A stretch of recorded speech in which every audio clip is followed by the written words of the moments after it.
Hello, welcome back to another of my new videos. In today's video, we'll be talking about the T5 fluorescent tubes. But today we'll be talking about mainly the 4W series, which is also known as F4T5 bulbs. Here we have the entire selections of the F4T5. Two of the standard fluorescent bulb, one ultraviolet bulb, and one UVC bulb. This is UVA and this is UVC. We'll be going to a little bit more details about such bulbs and fixtures. Here is a tiny little bulb fixture which contains the ballast inside, the electronic ballast. Because the wattage rating is so small that such fixtures doesn't get heat up much at all. If you manage to break the inside switching transistors, you can also replace it incredibly cheaply with transistors in the 1300 series. In this case, for a 4W bulb, you want to use the 13001 transistors, and it will be plenty sufficient for this bulb applications. You don't even need to use the 13003 series transistors. And here we'll be going to a little bit more details about how such bulb works. So basically, inside of every single fluorescent lamp, inside is basically looking like this. There's two filaments encased in a glass envelope, and there's two terminals. Those two terminals can be heated up easily if applying a sufficient heating currents. So we can see here, tiny little filaments. If we brought up closer, you might see a tiny little white tinge towards the filament. The such white tinge is due to a special mixture called the thermionic emission mixture, which is made of barium, strontium, and calcium oxide. Basically, beforehand, it's basically a mixture of carbonates, and such filaments will be dipped in the carbonate solutions, and when the bulb is finally sealed off, it will draw in vacuum and heat up both filaments to convert the alkaline earth metal carbonate into oxide, as carbon dioxide will be liberated off as the carbonate itself will decompose at high temperature. So you can see this is one thing to be careful with. Such bulb can be rolled off really easily and smashed. So here we got a special version, which is the Woods glass. So the Woods glass bulb is basically the envelope itself is made of a special type of glass which has been doped with cobalt or this different type of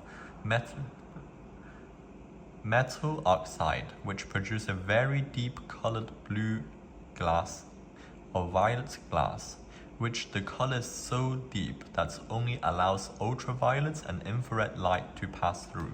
So essentially it's a visible light blocking filters. And those two is basically just regular fluorescent lamp. One is made by Hitachi, a very vintage bulb, and one is slightly modern by a modern company known as the TBE series. Now, before we go on to even deeper working principles, basically this entire glass envelope itself, inside is a mixture called Penning's mixture, basically a mixture between argon and neon. Such mixture of gas allows the dielectric breakdown eventually to become a column discharge very easily and sustainable with very low voltage required to keep on the discharge column as long as the plasma stays hot, so which you can even use a 50 Hz ballast if you want. And inside it, there's like a special material must be used, which is known as mercury. Mercury gas itself is basically the metallic mercury, a tiny little bit. If you can see here in the envelope, a tiny little dot of mercury will be here. So like you only need a tiny bit. So the mercury, when it's under very low pressure, it actually emits mercury vapors. So you want the mercury vapor pressure to be high enough. When discharge column happens, it produces the standard, the blue-greenish glow, which is known as like a special discharge, known as mercury discharge. Such color is very fascinating to watch, and also it's not very good for your eyes to watch the discharge column without wearing a eye protection glasses, which is a must.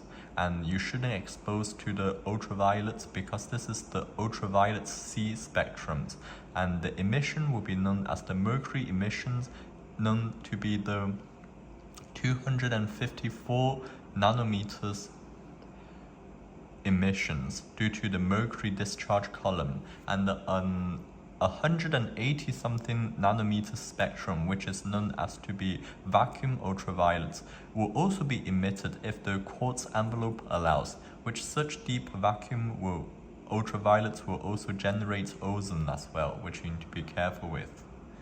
So before we're going on, we'll be powering up the lamp. So here we can see it uses a standard figure of 8 connectors, which you can get simply from many power supplies. And we can plug it in. And here we'll be plug it into the socket of a special power supply. Here we can see the bulb does glows really brightly. Oh, there's some loose connections. Be moving out of the way. We can see once the discharge happens, the bulb glows really brightly. This is one fascinating feature about any fluorescent lamp, is that they are very efficient compared to incandescent lamps. And we can also change the different type of bulb. Here's the vintage bulb, and we can also change it to a standard, more modern version.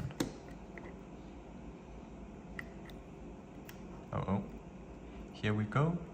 The modern version on this color is the 6500 Kelvin light, which is cool white, and it's very bright. It's excellent to be used as a night light, as it only draws 4 watts of power, basically very little power to be drawn to begin with. And such light can be used under the cabinet, being used by a lot of vintage electronic cabinets. They use such bulbs. And it's very fascinating to look, and you can feel the filament side slightly got hot because of the hot cathode effect. And we can also change to different type of bulb. Now we'll be using the ultraviolet C bulb. For this bulb, you need to be slightly careful. I'm not going to power it on for too long, but only briefly to have a look. Ready? Make sure you wear eye safeties. Here we can see the discharge column forms beautifully out of the 2 filaments, and there's 2 glowing spots. And finally, the UVA bulb. This bulb emits about 360 to 369 nanometers ultraviolet light.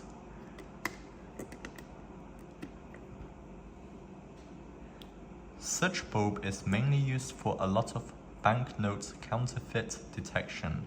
You can see it's very faintly glowing.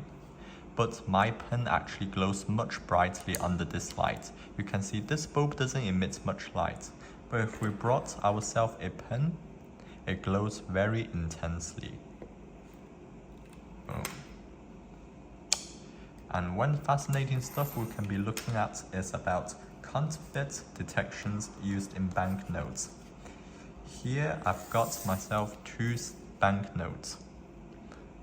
Here we can see the figure of 10 symbols glowing, and here we can see also some stripes glowing. To make the effect much clearer, I'm going to turn off the light and have a look. Here we go. Now it glows much more intensely now. we can see the figure 10 start to glow. The red and the yellow symbols glows very nicely. Look at the other side. Do we see anything? Yeah, we also see a little square. And we can see even nails itself is fluorescent because it's made of protein. And here is the Scottish note, if I'm right. It also glows with all the stripes, including the invisible bank symbols here. Flip on the other side. Yeah, we also see some very faint markings. Such wood light is used for a lot of applications, such as checking passports, documents, or etc.